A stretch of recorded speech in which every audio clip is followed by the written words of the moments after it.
যদি থাকে নসিবে অন্য দেশ থেকে আসিবে, চাষবাস করার কোনো দরকার নাই, একদম খবরদার। টাকা আছে কিনা খামু ভাই। আসসালামু আলাইকুম বাংলাদেশের সাধারণ জনগণ। অতীত ভুলে গেলে চলবে না। 1971 সালে বাংলাদেশ স্বাধীন হওয়ার পর এই লাঙ্গলকে ভালোবেসে আমরা এরশাদ চাচাকে জাতীয় পার্টিতে জয়যুক্ত করেছিলাম। কিন্তু আফসোসের ব্যাপার, 2024 দেশ পুনরায় স্বাধীন হওয়ার পর আমি ডিজিটাল কৃষক। লাঙ্গল কিভাবে বানাতে হয়, লাঙ্গল দিয়ে কিভাবে জমি চাষবাস করা হয়, সেটাই আমার জানা নাই। আফসোসের ব্যাপার, কপালে আছে দুর্গতি, দ্রব্যমূল্যের ঊর্ধ্বগতি। টাকা আছে, কিনে খাবো ভাই। কথাগুলো এমনে এমনে বলছি না ভাই। সামনে যারা দাঁড়িয়ে আছে তাদের একজনকে জিজ্ঞেস করেছিলাম, ভাই পেঁয়াজ কিভাবে রোপণ করতে হয়। প্রতি উত্তরে আমাকে বলে দাদাই করেছিল, শুনেছিলাম তাই। তাদের একজনেরও জানা নাই। স্বাধীন দেশের ডিজিটাল কৃষক আমি, অথচ এতটুকু আমার জানা নাই। প্রশ্ন করে দেখেন তো একবার ভাই, প্রাথমিক কিংবা মাধ্যমিকের কোনো ছাত্রকে পেঁয়াজ, আলু, রসুন কিভাবে উৎপাদন করতে হয় উত্তরটা জানা আছে কিনা তার? অনেকে আবার প্রশ্ন করতে পারেন, এত কথা বলেন কেন ভাই?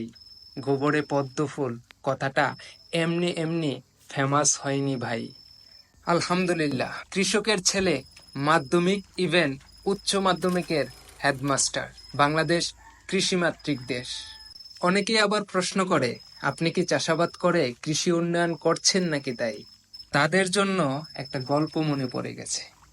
একদিন এক কৃষক জমিতে চাষবাস করার জন্য তার গোয়ালে বেড়ে ওঠা একটা নতুন বলদ, যে কখনো হাল চাষ করেনি, তার কাঁধে লাঙ্গল জোয়াল তুলে দেওয়া হলো। তার তো মিজাজ গরম, মাথা নাড়াচাড়া করছে। তখন কৃষক রেগে গিয়ে, তোর বাপে ওসইছে অটোয়াল, তোর মা ওসইছে অটোয়াল, তাই আজ থেকে তোর কাঁধে তুলে দিলাম লাঙ্গল আর জোয়াল। আমার অতি কাছের মানুষগণ, হায় হায়, ভিডিওটা দেখার পর বলবে শেষমেশ তোর কাঁধেও উঠে গেল লাঙ্গল আর জোয়াল। আমি বলবো একটু শোনো তাই। যে দেশে জন্মগ্রহণ করছি ভাই, সবকিছুই তো অটো পাই। উৎপাদন করাটা আমরা কজনেই বা করতে চাই। আমি একটু চেষ্টা করতেছি ভাই।